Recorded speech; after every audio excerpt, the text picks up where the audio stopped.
These are 10 history facts that sound like complete lies, but are absolutely painfully true. And by the time we're done, you're going to be staring at your wall for 5 minutes wondering what year it actually is. Number 1. The Samurai and the Fax Machine. Feudalism meets 5-6K. The fax machine wasn't some 1980s invention meant for office boredom. It was actually patented in 1843 by a Scottish inventor named Alexander Bain, a date so early it sounds like a clerical error. To put that in perspective, 1843 is before the American Civil War, before the light bulb was even a sketch in Edison's mind, and before indoor plumbing was anything more than a luxury for the ultra-wealthy. While Alexander Bain was busy figuring out how to send electrical signals over a wire to reproduce images, Japan was still operating under a total feudal system. The samurai, warriors with katanas, top knots, and a strict code of honor, were not officially abolished until the Meiji Restoration in 1868. This means that for a glorious 25-year window, the world existed in a state where a samurai could have theoretically walked into an office and sent a fax. Abraham Lincoln, who occupied the White House until 1865, lived in a world where the technology to transmit a document across a wire already existed. Imagine a grainy, beep-booping message arriving on Lincoln's desk from the shogun of Japan, asking about trade deals or the latest in top hat fashion. We tend to put these two groups in completely different mental boxes, one in a black and white photograph of a Victorian office, and the other in a sprawling epic movie about ancient sword fighting, but they shared the same air. The next time your office fax machine jams, just remember that the technology you're cursing is literally older than the end of the feudal era in Japan.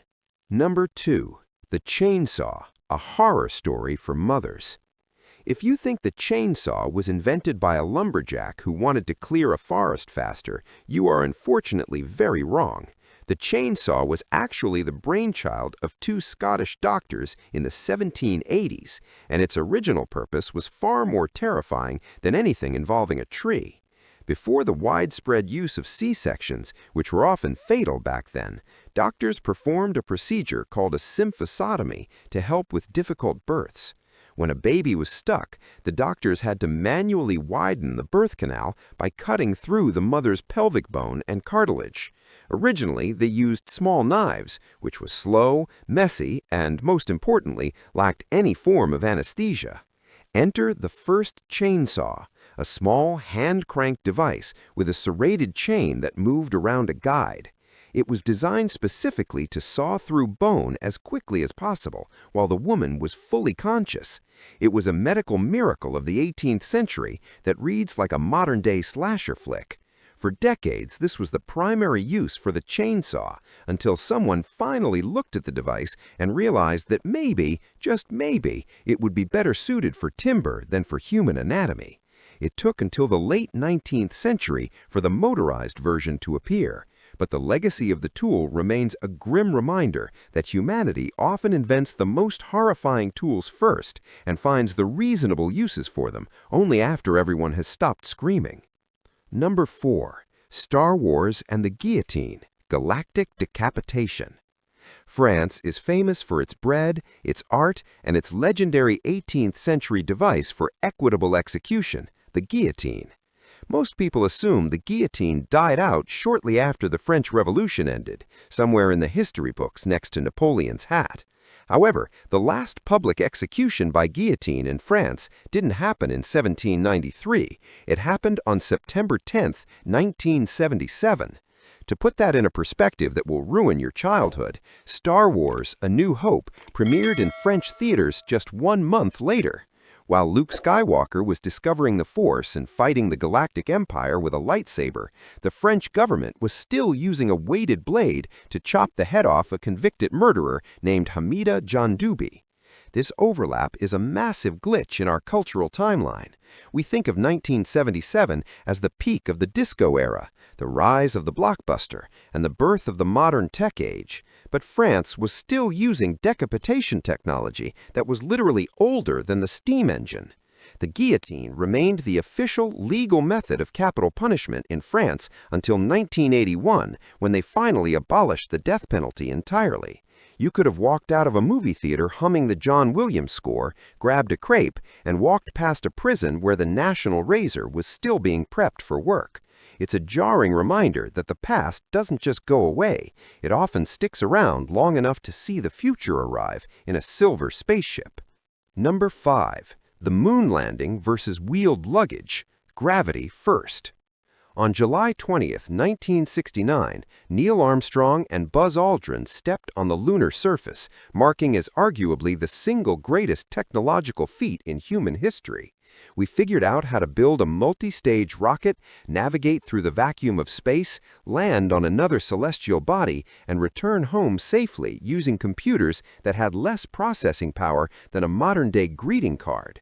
Yet despite our ability to defy Earth's gravity and send men to the stars, we did not think to put wheels on a suitcase until 1970. For decades, travelers, including the Apollo astronauts themselves, had to manually lug heavy, awkward trunks and bags through airports and train stations using nothing but arm strength and sheer willpower. It wasn't until Bernard Sadow, a luggage executive, saw a worker rolling a heavy machine on a wheeled platform in 1970 that the obvious idea finally clicked. He went back to his office, put 4 casters on a suitcase, and changed travel forever. Even then, department stores were skeptical. They thought men wouldn't want to use wheeled bags because it looked unmasculine to not carry your own heavy luggage. We literally conquered the moon before we conquered the inconvenience of a heavy bag. It's a perfect example of how human innovation is not a straight line. We are perfectly capable of solving the most complex equations in physics while completely ignoring a simple mechanical solution that would make our daily lives 100% easier. Number 6. The Great Emu War, Australia's feathered defeat. In 1932, the Australian government officially declared war on emus, and in one of history's most embarrassing twists, the emus actually won. Following World War I, the Australian government gave land to veterans to start farms, but they quickly ran into a problem. 20,000 emus were migrating through the area and eating all the wheat. The farmers, being former soldiers, demanded military intervention. The government sent in a major and 2 soldiers armed with Lewis machine guns and 10,000 rounds of ammunition. They expected a quick one-sided slaughter, but what they got was a masterclass in guerrilla warfare from a bunch of flightless birds. The emus didn't just stand there. They scattered into small groups, making it impossible for the machine guns to target them effectively. They also proved to be incredibly tank-like, with some birds taking multiple bullets and continuing to run at high speeds. The soldiers tried mounting the guns on trucks, but the birds were faster and the terrain was too bumpy for accurate aim. After several weeks and only a few confirmed kills, the military gave up in shame. The major in charge noted that if he had a division of men with the bullet-taking capacity and speed of these birds, he could face any army in the world. Australia remains the only country to lose a formal military engagement to a bird that can't even fly. Number 7. Napoleon and the rabbit ambush, the fluffy retreat. Napoleon Bonaparte was a man who stared down the greatest armies of Europe and won. Yet he was once forced into a humiliating retreat by a horde of domesticated rabbits. In 1807, to celebrate the treaties of Tilsit, Napoleon's chief of staff organized a massive rabbit hunt. He reportedly gathered 3,000 rabbits and released them into a field for the emperor to shoot. However, the chief of staff had made a fatal error. He bought tame rabbits from local farmers instead of catching wild ones. When the cages were opened, the rabbits didn't run away in fear. They saw Napoleon and his generals and thought it was feeding time. Instead of a riot, it became a riot. Thousands of rabbits charged directly at the Emperor of France. Witnesses claimed the rabbits demonstrated a finer understanding of strategy than Napoleon's enemies, flanking the hunting party from 2 sides. Napoleon tried to shoo them away with his riding crop, but the bunnies were relentless, climbing up his legs and biting at his gold-trimmed coat.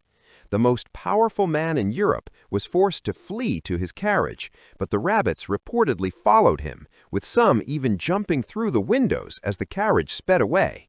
It's proof that no matter how many empires you've conquered, the universe can always find a way to humble you with 3,000 hungry, long-eared rodents. Number 8. Cleopatra and the Timeline, the Ancient Future. This is the fact that usually breaks people's brains.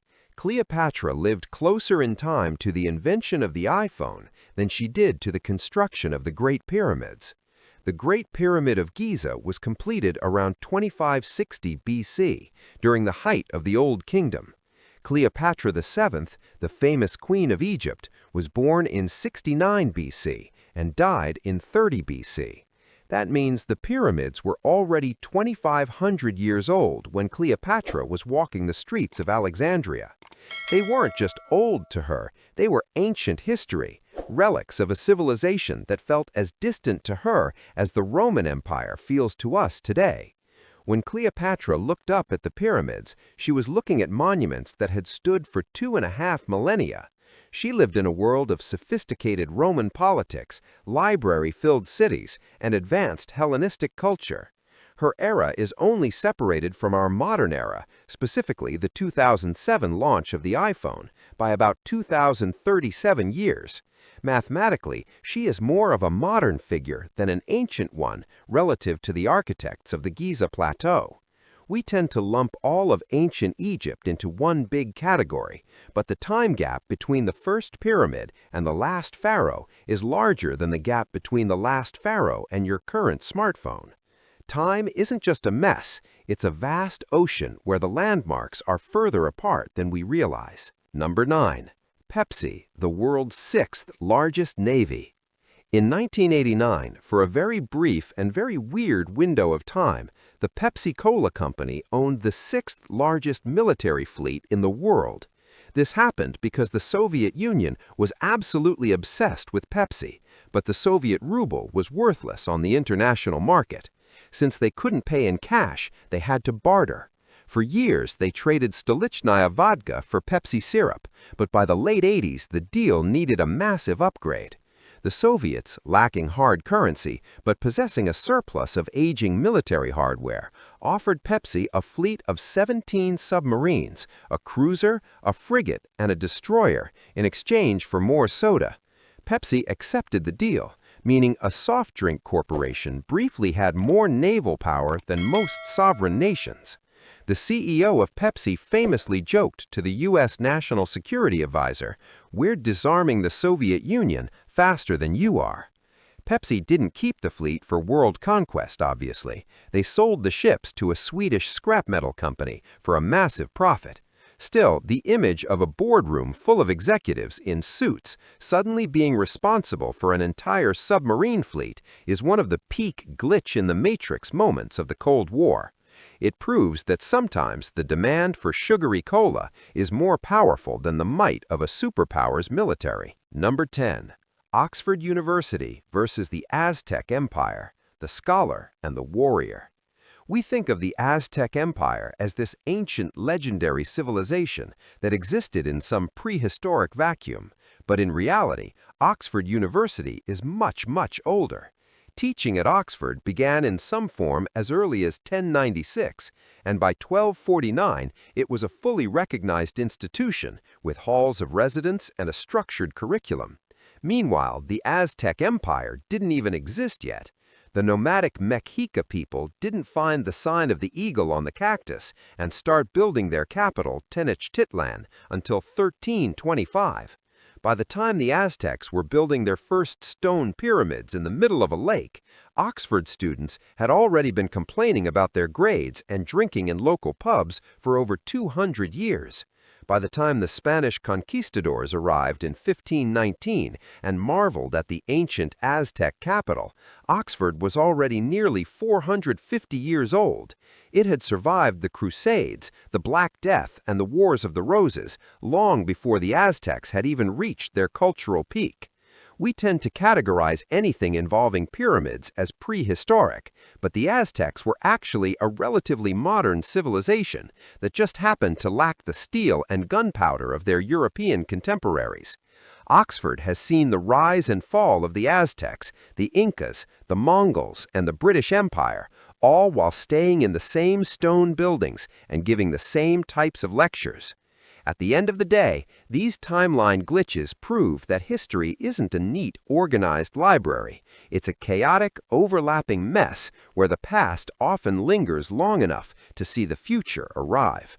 Whether it's a samurai sending a fax or a mammoth watching a pyramid being built, these facts remind us that our perception of time is often just a trick of the mind. Which of these overlaps messed with your head the most?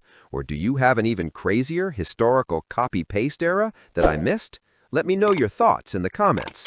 And if you're ready to dive even deeper into the broken parts of our past, make sure to hit like and subscribe.